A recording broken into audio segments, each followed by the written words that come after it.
지금 현재 거제 언론사 협의회 회장도 역임을 하고 있고 현재 7년째 우리 거제저널 신문사를 운영하고 있습니다. 그래 우리 서 대표님은 제가 직장 생활할 때 마산에서요. 작년에 직장 생활할 때도 마산에 또 경찰서에 같이 있었거든요. 마산에 살고 있을 때 그때도 연락이 또 서로 되고 그 뒤에도 우리 동창회 모임이라든지 동창회 하면서 자기도 회장도 내도 회장도 자기도 해준다 해가지고 그래 수시로 연락도 하고 있습니다. 그런데 이런 또 강의가 있어가지고 제가 또 어렵게 부탁을 또 했습니다. 그래서 기꺼이 또 강의하겠다라고 말씀해 주셔서 오늘 강의를 진행하게 되었습니다. 아마 유익한 내용이 될 걸로 그렇게 생각이 됩니다. 그래서 오늘 강의 주제 조금 전에 말씀드렸듯이 미디어 범람 시대 언론의 역할이라는 제목으로 강의를 진행하시겠습니다. 약 1시간 정도 강의 전에 유익한 시간 될 수 있도록 들어주시기 바랍니다. 네. 박수로 환영해 주십시오. 여러분 반갑습니다. 반갑습니다.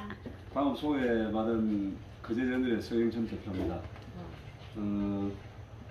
방금 우리 정민 대표 이야기하신 대로 저는 이제 우리 이 대표하고 초딩 동기고 이제 회장을 이제 앞서거니 동기의 모임도 같이 하고 이랬는데 오래전에 젊었을 때 저는 경찰 공무원으로 있을 때 마산서도 만나고 또 마산의 은행 금융권에 근무하면서 같이 이제 참 친하게 지내오다가 최근에 이제 좀 뜸하게 있는 상황에서 제가 지난 봄에 우리 동네 뒷산에 있는 그 백암산 네네 관련 기사를 쓰다가 이 인터넷을 서치해 보니까 우리 이방구 아지매 반갑습니다. 우리 전민 대표가 있길래 너무 반가워가지고 그랬습니까? 서로 연락은 못 해도 다 전화는 알고 있었는데 네. 그래다 보니까 이제 서로 이제 연락이 돼가지고 그래서 오늘 뭐 10년 직방을 간단하게 뭐 이렇게 하는데 제가 이제 코로나 이전에는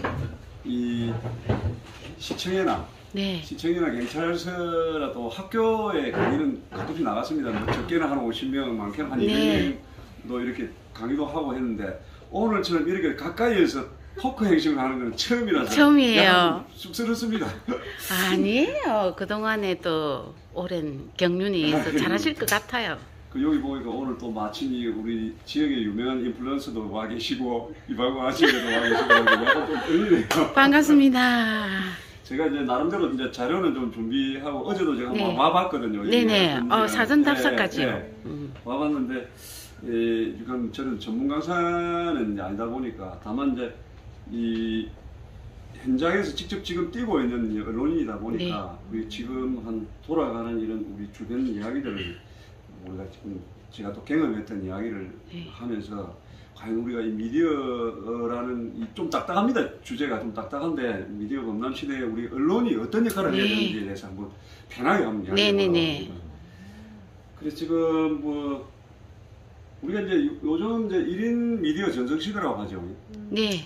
근데 이게 1인 미디어의 우리 출발점은 처음에 블로그였지 않습니까? 네네네. 블로그도 예예예. 예. 근데 이게 뭐 트위터라든지 페이스북이라든지 블로그 이게 이제 한참 유행하다가 이 일순간 바뀌면서 이게 뭐 1인 또 방송. 네, 1인 방송. 바뀌죠. 네.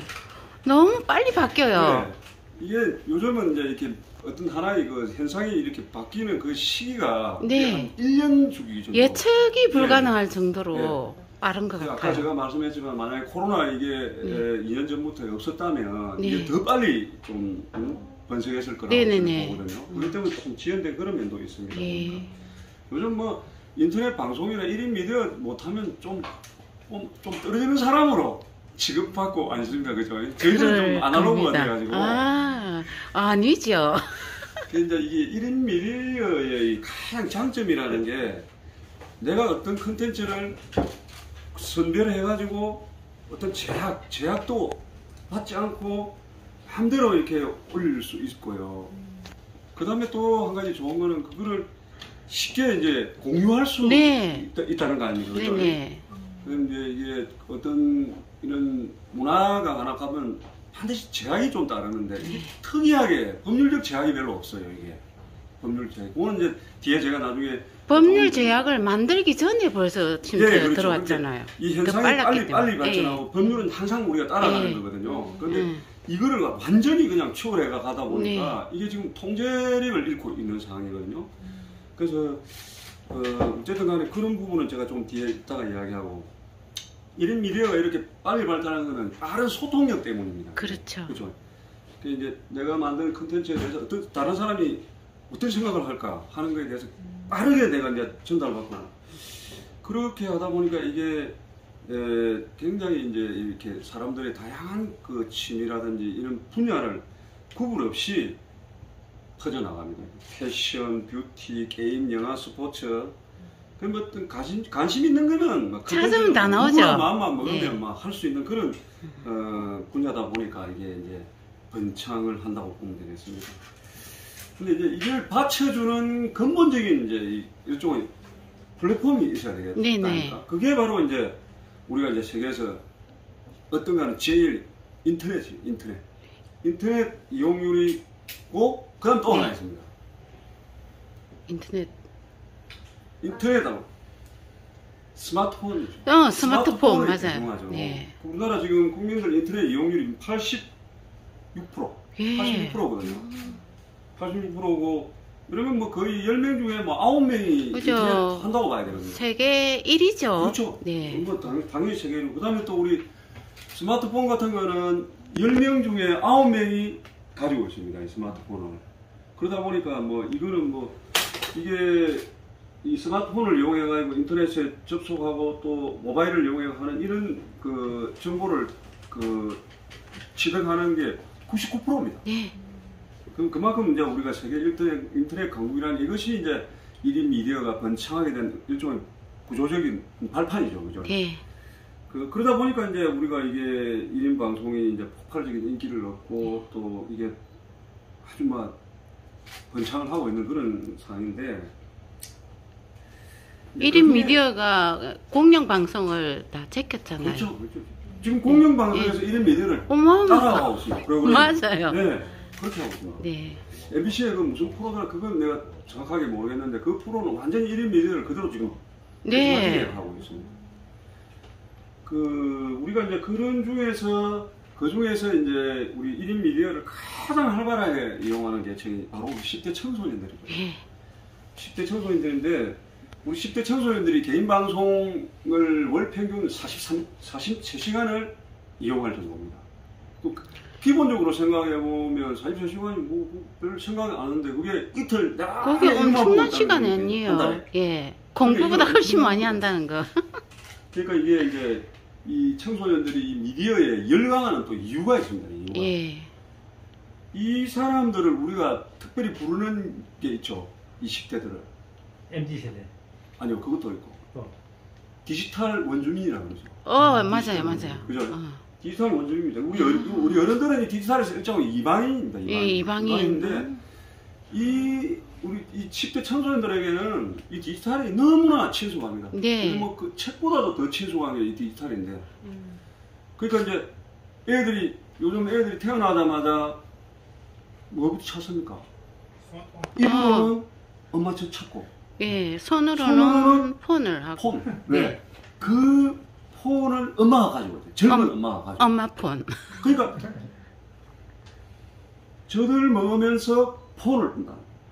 간단해요. 그게 이제 풍자적으로 이야기인데 그만큼 이제 이 어릴 때부터 익숙해지다 보니까 이 스마트폰이 완전히 자기들이 익숙한 하나의 도구가 되는 거예요. 도구. 소통 수단이에요. 네. 우리들하고는 예. 완전히 다른 거죠, 그죠? 그리고 이제 이게 또 보면 이제 이 젊은 이 청소년들이 이 자기 표현하고 인정 욕구가 대단히 강해요, 요즘 청소년들이 보면요. 그러니까 이제 이게 내가 이 경험한 거를 다양한 표현을 빨리 어떻게 친구들하고 좀 이렇게 공유해 볼 수 있는 게 이 미디어 말고는 없어요. 네? 디지털 기기 말고는. 그렇죠. 네. 그리고 이제 그 불특정 다수 내가 이걸 어디에 업로드가 올리면 그 반응을 보고 뭐 내가 말하지 마치 인기 낸 것 같이 맞아요. 그런 생각을 하고 이러다 보니까 이 놀이기구와 같은 모바일이 마치 장난감이 된 거죠. 예, 예. 집에 오면 요즘 뭐 집에 오면 뭐 고리타분하게 엄마 아빠 앉아가지고 야 앉아봐라 니 뭐 어디 갔다 왔노 이런 거보다는 혼자 방에서 얼마든지 혼자 즐기고 혼자 놀 수 있는 이런 도구가 되다 보니까 이 행복을 가져다 주는 거예요. 물론 거기에 파생되는 그런 부작용도 조금 있겠지만 예. 네. 또 하나 중요한 게 있습니다.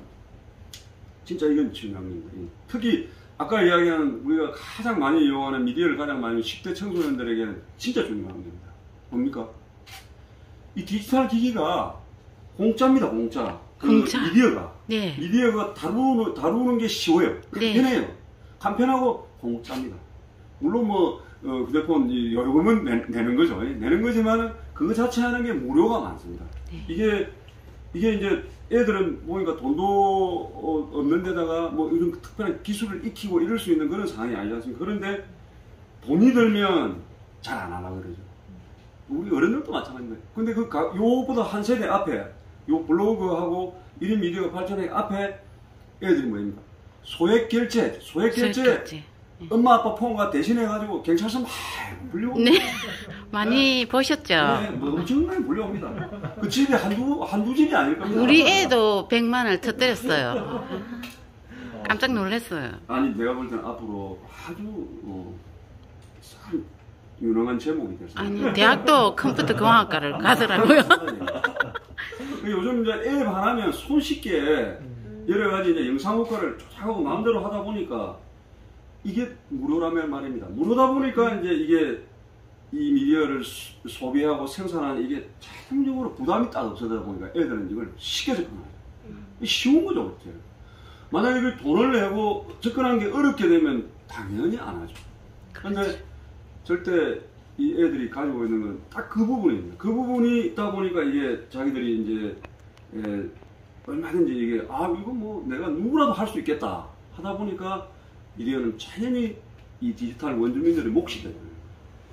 자, 그런데 이 좋은 미디어가 이제 부작용이 있죠. 뭐 아까 이야기한 대로 집에 오면 이제 엄마 아빠하고 대화는 안 하고 뭐 거기에 매달려 있다 보니까 이제 자꾸 점점 이제 사회 문제가 되고 있고 이제 디지털 고아가 됩니다. 디지털 고아. 원주민 고아. 그다음에 사이버 학교 폭력, 그다음에 또 뭐 가짜 뉴스, 특히나 또 보면 청소년들이 아직까지 정확하게 직접 그게 형성되지 않은 상태인데 음란 동영상 같은 이런 데에 아주 많이 노출되어 있죠. 그래서 이게 이제 이런 게 불거져 가지고 형사처벌하고 벌금 같은 것도 많이 왔습니다. 제가 경찰의 사이버 수사팀장하고 지능범죄 수사팀장을 같이 하면서 오면 이 저작권법 위반, 특히나 이 환타지 같은 거 업로드 1초만 딱 올라가다 그게 딱 올라가지고 저작권법 위반입니다. 그게 오는데 그걸 지금 서울 같은 데는 말이죠. 이 저작권법만 전문으로 하는 법률사무소가 있어요. 그게 한 해 평균 수익이요. 그 대개 보면 청소년들이에요. 청소년들인데 한 해 평균 수익이요. 500억이요. 500억. 특히나 유명 펌들이 있습니다. 그게 전문 부서가 있습니다. 저작권법만 전문으로 치거나. 저희들은 그런 거는 이제 이게 그래 한때 사회 문제가 되고 국가적으로 문제가 되니까 그걸 한시법으로 정해가지고 그걸 3일해주고 그랬지 않습니까? 그게 지금 진행되고 있는지 그거는 잘 모르겠는데 저희들 있을 때는 2년 만에 한 번씩 그걸 3일 해줬어요. 너무 학생들이 전과자가 되니까. 그러니까 이런 건 국가정책상으로 꼭 필요하다고 우리가 막 건의도 하고 해가지고 했는데 그런 거는 꼭 필요합니다. 그래서 이제 우리가 학교에서 이제 이런 어떤 역할을 해줘야 되는데 그게 이제 그 미디어에 대한 이해력 교육이라든지 그런 이제 건전한 미디어를 이렇게 잘 이렇게 활용할 수 있는 이런 거를 어떤 하나의 교육 교과 수업에 넣어야 될 것 같아요. 근데 이 공식적으로 잘 안 넣으려는다. 뭐 입시라든지 뭐 다른 거는 아주 민감하게 받아들이는데 학교에서 이건 별로 소중하지 않다고 생각해요. 귀찮은 부분으로. 아니 어쩌면 가장 지금 시기적으로 중요하고 필요한 건데. 근데 학교에서도 이거 미디어 이 부분을 우리가 청소년들이 성장해 가는데 반드시 필요한 거라고 생각해서 이걸 교과에 정규 교과는 아니더라도 넣어서 뭐 시의 시간에 활용을 한다든지 이런 거는 좀 필요하다고 봅니다. 그런데 청소년은 이제 그런데요. 우리 성인들은 또 어떻습니까? 성인들도 사실 보면 별 다른 게 없습니다. 이 지금 1인 미디어가 이게 엄청난 양의 정보를 이렇게 쏟아내고 이러다 보니까 우리는 완전히 이 미디어 정보 홍수시대에 살고 있죠. 정보와 지식과 모든 걸 다 충족할 수 있는데 이게 못지 않겠어요. 지금 어느 정도인 줄 압니까? 잘 모르죠. 그것까지는 모르겠어요. 지난 2년 동안 이 1인 미디어가 발전해 온 이 쏟아낸 정보의 양이 지금까지 인류가 축적해놓은 정보량보다 많답니다. 그래요. 인터넷 안에 들어가 보면. 그러니까 이게 막 얼마나 엄청난지 알겠습니까? 그야말로 정보 홍수다, 그죠? 근데 이제 이게 또 이제 우리 성인 어른들은 이런 걸 생각해 보시면 이게 이런 정보가 과연 이게 어디서 왔으면 이게 또 어떤 가치가 있는가? 이건 이제 우리 어른들은 좀 생각해 봐야 됩니다. 과거에 이제 우리가 그 아날로그 시대에 이 정치라든지 사회 문제에 대한 그 정보가 어디서 나오면 찌라시. 찌라시는 그 보는 사람이 걸러서 봐야 됩니다. 걸러서 봐야 되는데 그게 그냥 연예 기자들이나 이런 데는 막 그냥 나가죠. 나가다 보니까 이게 뭐 사실처럼 막 돌고 이래가지고 사회에서 뭐 문제가 되고 특히나 옛날에 보면 성인 잡지나 이런 데 보면 막 찌라시가 올라와 있고 이런데 그때도 사실은 그게 쓰레기 정보였습니다. 그렇죠. 근데 이게 이제 1인 미디어가 번성하다 보니까 가짜뉴스라든지 자극적이고 선정적인 이런 스팸성 정보고 낙식을 이런 게 엄청나게 쏟아지는 거죠. 청소년들은 그거를 여과 없이 받아들이는 것도 그것이 정말 큰 부작용의 그 원인이 되는데 우리 어른들도 마찬가지입니다. 어른들도 지금 이런 부작용이 너무 심합니다. 그러니까 행범하고 이러면 아무도 안 보죠. 자극적이고 선정적일수록 보게 되는 게 이 인간의 심리인데 요즘 그 남의 인생 이제 신상태계라든지 사생활 들여다보고 희낙낙거리는 대표적인 그런 데 있죠. 뭐 제가 공식적인 자리에서 이야기는 안 하겠습니다. 뭐 앞에 가짜인데 뭐 그 참 방송에 보면 좀 배우고 사회적으로 좀 뭔가 이렇게 좀 책임감이 있게 움직여야 될 사람들이 너무 한심하고 인간으로서 어떤 비애를 느낀다 할까 뭐 그런 생각까지 저는 들었습니다. 그게 단순한 그런 사람들의 어떤 이런 호기심만 뺏어보고 그건 자기들이 수익을 취한단 말이에요. 여기서 수익을 취하기 때문에 더 선정적으로 들어갑니다.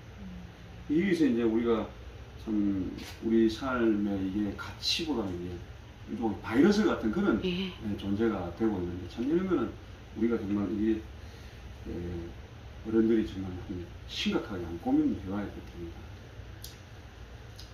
근데 이게 이제 이 우리 어른들이 주의할 것은 이제 뭐 청소년들이나 어른들이 주의해야 될 그런 것을 위주로 해가지고 이 미디어의 어떤 장단점을 지금까지 이제 제가 이렇게 봤는데 그런 미디어가 왜 그러면 번성했을까? 이 근본적인 물음입니다. 근데 알기는 다 알죠. 다 압니다.